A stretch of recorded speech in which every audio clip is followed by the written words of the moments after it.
I never liked Professor Albright. Something about him always felt off. It wasn't anything obvious. He wasn't creepy in the usual ways. No weird stares, no inappropriate comments. In fact, he was weirdly normal. Always polite, always professional. His voice was smooth, his lectures engaging. But if you looked closely, if you paid attention, something was wrong. His office light was always on, no matter how late you passed by. He never took sick days, never missed a class. He had no online presence, no social media, no faculty bio, nothing. And then there were the disappearances. Crestfield College, I-Town's pride. Crestfield College wasn't anything special. Just another mid-sized school in a quiet American town, the kind of place where everyone knew each other. It wasn't Ivy League, but it had a decent reputation, good enough to attract students from out of state. It was the kind of college where nothing ever really happened. Until students started going missing. At first, no one connected the dots. College kids disappear all the time, right? Drop out, transfer, run away. It wasn't weird. Until it was. Because every single missing student had one thing in common. They had all taken Albright's class. It was my sophomore year when I took his course, History of Human Civilization.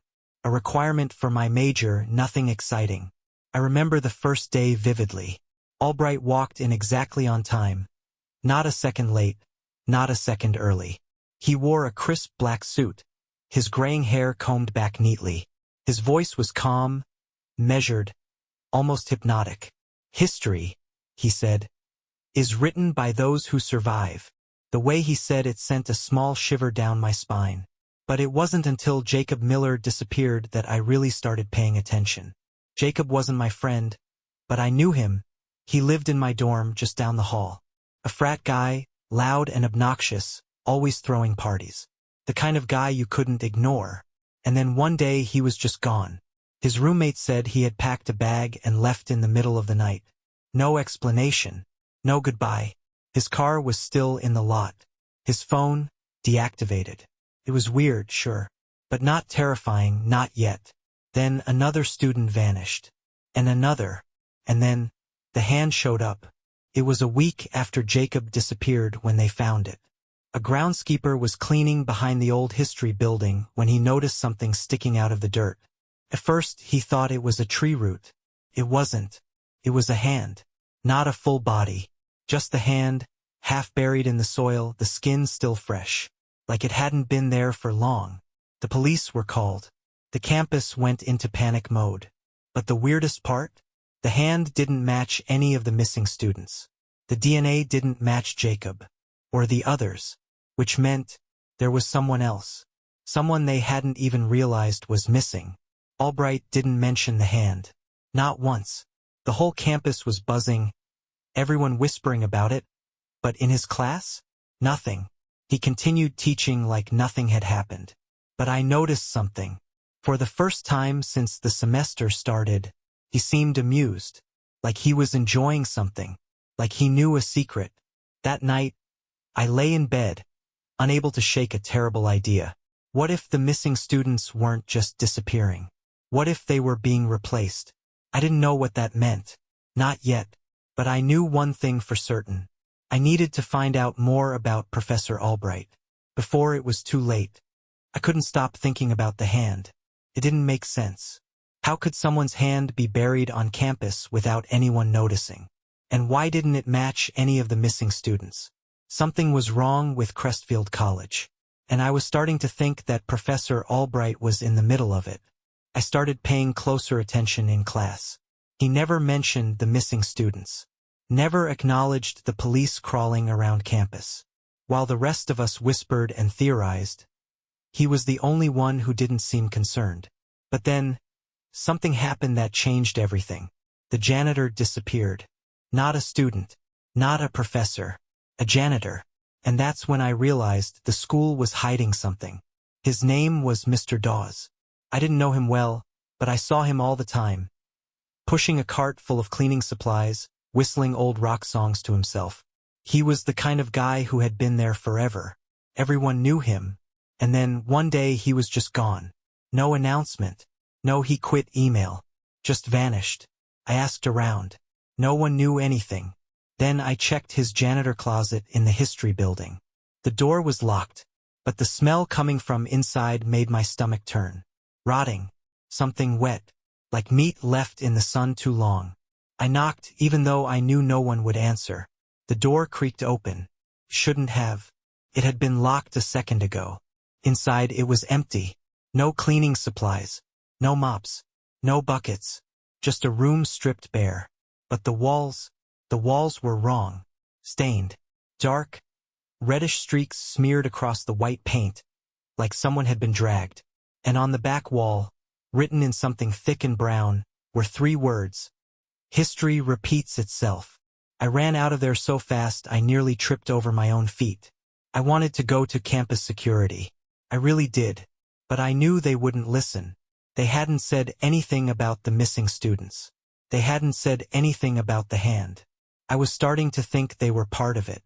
So instead, I went back to my dorm, locked the door, and did something I should have done sooner. I looked up Professor Albright, but there was nothing. No faculty bio, no old records, no college website mentions. Like he didn't exist before Crestfield.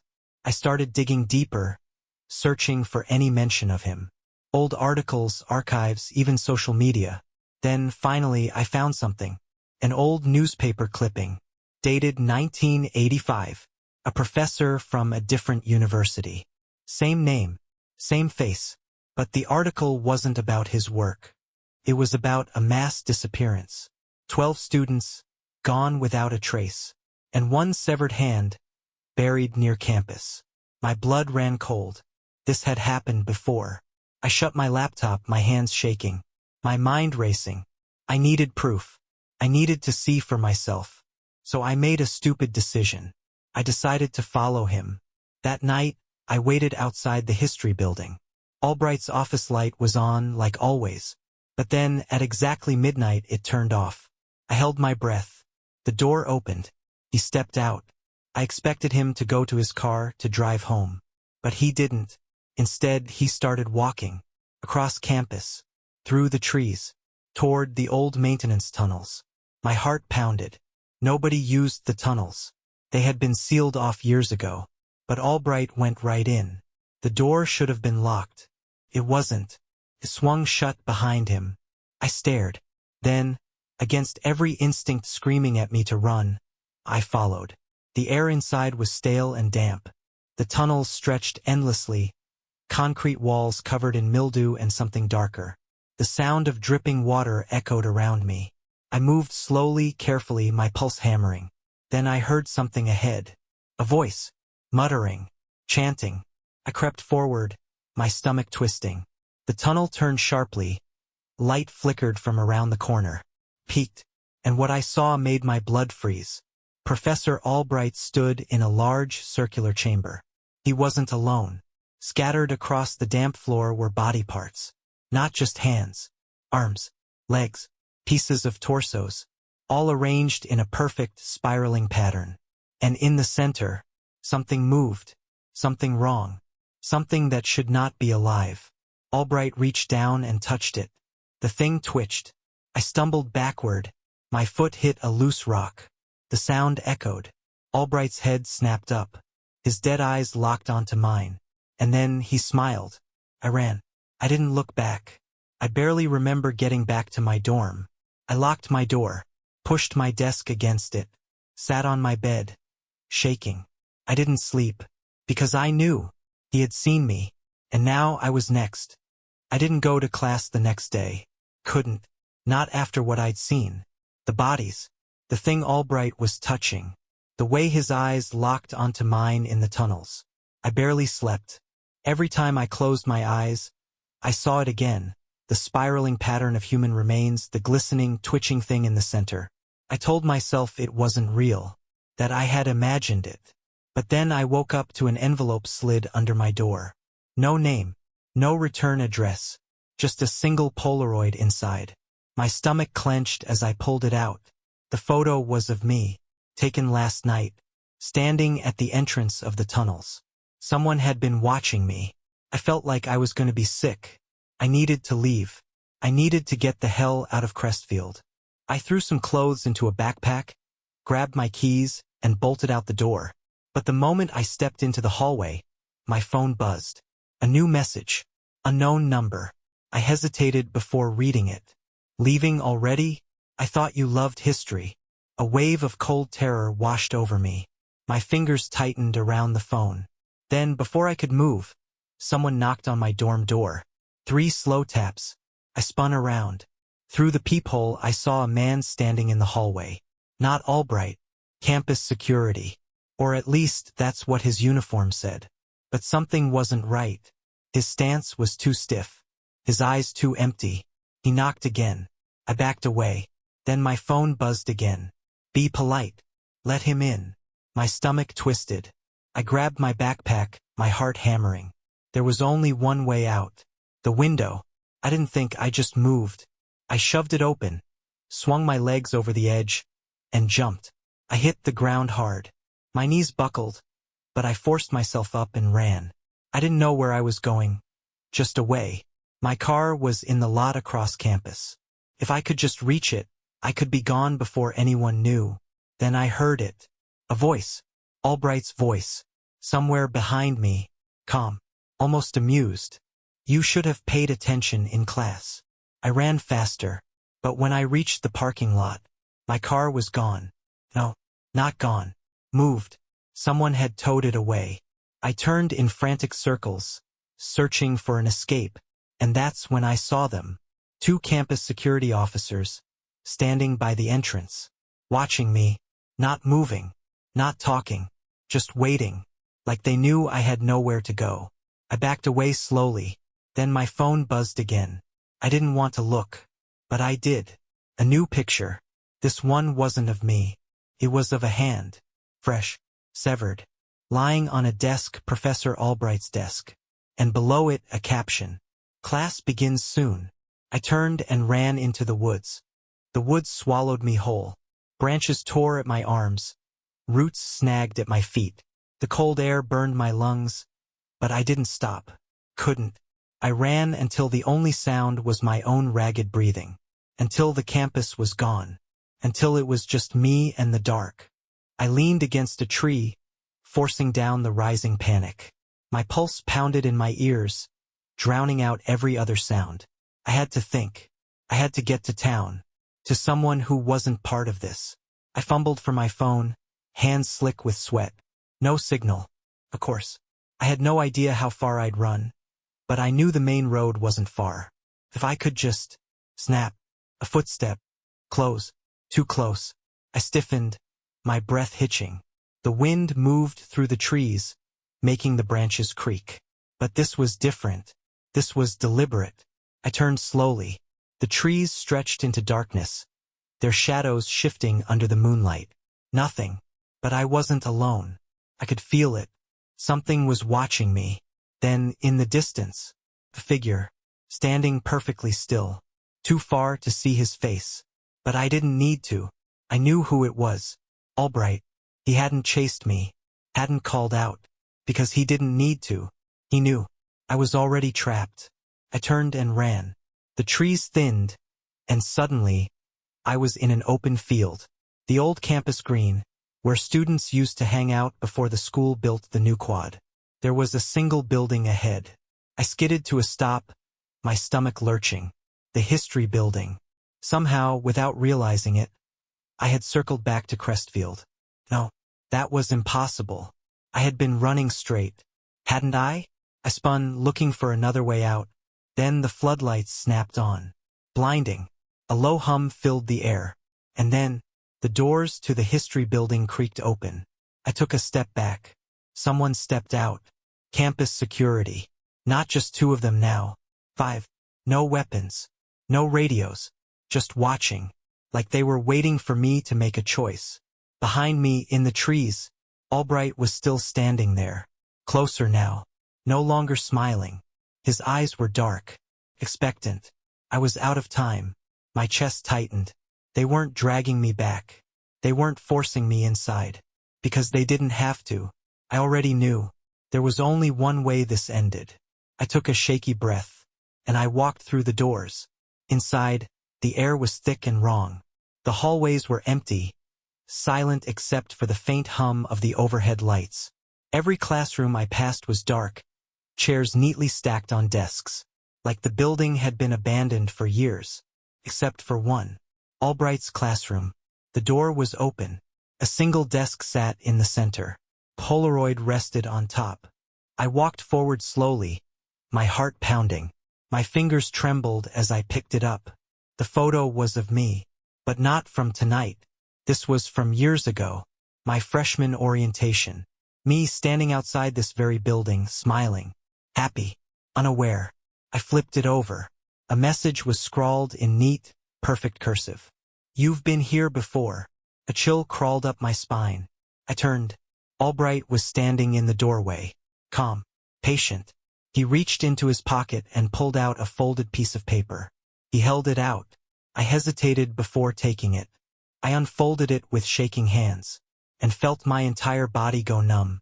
It was a missing persons flyer. My face was on it. My name. My dorm. But the date. The date said I had disappeared 2 years ago. The paper slipped from my fingers. My mind raced, every memory suddenly feeling unsteady. Had I been here before? Had I left and come back? Had I ever left at all? Albright exhaled, almost sympathetic. History repeats itself. I took a shaky step back, my legs weak. "You're lying," I whispered. He smiled. "Am I?" I turned and ran, but the halls were different now. The walls shifted, stretching endlessly. Every door I threw open led back to the same room, back to the desk, back to the photo. My head spun. I reached for my phone, my fingers numb.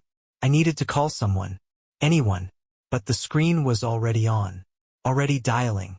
And then, from the speaker, a voice, my own. "Hello." I dropped the phone. My own voice echoed back at me, like I had called myself. A wave of dizziness crashed over me. Albright stepped forward, lowering his voice. "You shouldn't have tried to leave." Then, everything went dark. I woke up in my dorm. The morning sun streamed through the window. For a moment, I thought it had all been a dream. Then I saw the Polaroid on my nightstand. The same one. My freshman orientation. My hands shook as I picked it up. I flipped it over. The words had changed. Now it said, "See you next semester." My phone buzzed. A new message. Unknown number. "Welcome back." And in that moment I knew, no matter what I did, no matter how far I ran, I was never getting out of Crestfield. I sat frozen in my dorm bed, staring at the Polaroid in my hands. "See you next semester." The words burned into my brain. My phone buzzed again. Unknown number. I didn't want to look, didn't want to see what it said, but my body moved on its own. I picked up the phone. My thumb hovered over the screen, and then slowly I opened the message. A single image loaded. My stomach dropped. It was a photo of my dorm room, taken right now. The angle was slightly off, like it had been snapped from just outside my closet. My breath hitched. I turned my head, my pulse thundering. The closet door was slightly open, a sliver of darkness peeking through. I swallowed hard, gripping my phone so tight my fingers ached. I wasn't alone. I reached for something, anything, on my nightstand. My fingers closed around a heavy textbook. I launched out of bed and slammed the closet door shut, shoving my weight against it. Silence. Then, a click. The sound of a lock sliding into place. From inside the closet, I stumbled back, my breath coming in sharp, uneven gasps. The closet wasn't locked before. It hadn't even had a lock. But now I couldn't open it. I didn't try. I turned and bolted out of my dorm. The hallways were empty. Not just late-night quiet. Wrong quiet. No music blaring from rooms.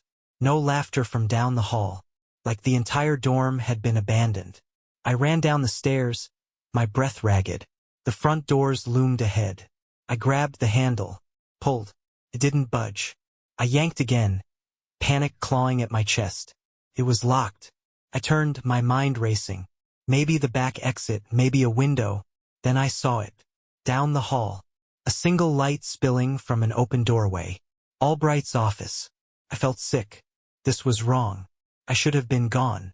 I should have never woken up here. But somehow I had ended up right back where I started. I stepped forward. Not because I wanted to, but because I had to. The office looked exactly the same. The bookshelf lined with old texts. The antique clock ticking on the wall. The faint scent of dust and coffee. Albright sat behind his desk, calm as ever, like he had been expecting me. "Come in," he said smoothly. My hands curled into fists. "What did you do to me?" Albright tilted his head, feigning innocence. "To you," he smiled. "Nothing." I clenched my jaw. "Why am I still here?" "You tell me." He leaned forward slightly, folding his hands on the desk. "You ran. You tried to leave. And yet, here you are. Back at Crestfield. Back in your dorm. Back in my class." I shook my head. "No. This is wrong. I'm supposed to be gone." Albright exhaled softly. "Who told you that?" I faltered. I tried to think. My life before Crestfield. My home. My family. My friends. But the memories felt distant. Like a book I had read once and forgotten the details of. Blurred faces. Muffled voices. Had I ever really left? Albright must have seen the confusion on my face because he smiled again. "Do you know what the difference is between history and a story?" I didn't answer. His voice dropped to a whisper. "History is written by the ones who remain." A chill crawled down my spine. I shook my head, stepping back toward the door. "I'm leaving." Albright sighed, almost pitying. "You still don't get it, do you?" I didn't respond. I turned and grabbed the doorknob, twisted it, and froze, because the handle was cold. Colder than metal should ever be. And when I looked down, there was frost creeping up my fingers. The door wouldn't open. My pulse spiked. I turned back, panic bubbling in my throat. "Let me out." Albright leaned back in his chair, watching me struggle. "You were always so eager to learn," he murmured. "But some students," he smiled faintly, "some students never graduate." The walls groaned. The light flickered. And then, for the first time, I heard them, the missing students. Whispers, soft, desperate, coming from everywhere. From the walls, from the floor, from the desk I was standing beside. A voice, Jacob's voice. "Run." My body snapped into motion. I launched at the door, kicking it open. Cold air rushed in. The hallway was gone. Nothing but darkness outside the office. A void. And in the distance, a new sound. Footsteps. Approaching. Steady. Slow. Coming from the dark. I turned, my chest heaving. Albright was gone. The office was empty, except for the desk. The single Polaroid sitting on top. My hands shook as I reached for it. I flipped it over. One final message. "You never left." The footsteps grew louder. I stumbled back, and suddenly I was falling. The ground vanished beneath me. The office faded away. The last thing I saw was the history building. The doors open, waiting, then nothing. A month later, Crestfield College announced that a student had gone missing. No one really talked about it, because students disappear all the time. It wasn't unusual. Not here. Not at Crestfield. The semester continued. New students arrived. New names filled the class lists.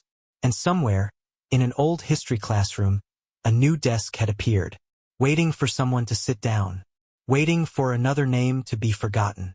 Because history repeats itself. And Crestfield always needs more students.